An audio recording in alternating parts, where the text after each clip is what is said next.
ఇక్కడ ఈయనకి చూడండి, ఇక్కడ కొమ్ము చూడండి. సో ఇక్కడ చూడండి, ఆయనకు ఆల్రెడీ బ్యాక్ సర్జరీ అయిందనమాట.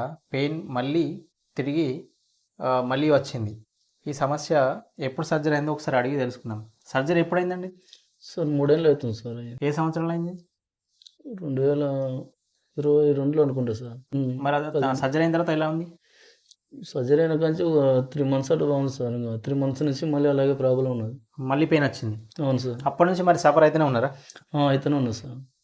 ఓకే, చూడండి ఫ్రెండ్స్. సో కాబట్టి ఆ పెయిన్ మళ్ళీ తిరిగి వచ్చింది కాబట్టి సర్జరీ లేకుండా మనం ట్రీట్మెంట్ చేస్తాం కాబట్టి, సో ఇప్పుడు ఈయనకి అక్యుపంక్చర్ ద్వారా మళ్ళీ ఆ పెయిన్ని ఇంకో డిస్క్లో కూడా ప్రాబ్లం అనేది వచ్చింది కాబట్టి సర్జరీ అనేది కొన్ని సందర్భాల్లో ఇబ్బంది పడవచ్చు. ఈ మధ్యకాలంలో చాలామంది సర్జరీ అయిన వాళ్ళే చాలామంది వస్తున్నారు కాబట్టి సర్జరీ అయిన ఆప్షన్ని ఎన్నుకొని మనం ట్రీట్మెంట్ తీసుకుంటే సర్జరీ నుంచి తప్పించుకునే పరిస్థితి ఉంటుంది. సో ఇప్పుడు ఆయనకి ఏంటంటే ఇట్లా మన అక్యుపంక్చర్ ట్రీట్మెంట్ ద్వారా ఆ పెయిన్ని మళ్ళీ ఏదైతే దాని ద్వారా వచ్చిన పెయిన్ని ట్రీట్మెంట్ ద్వారా తీసేస్తాం అనమాట.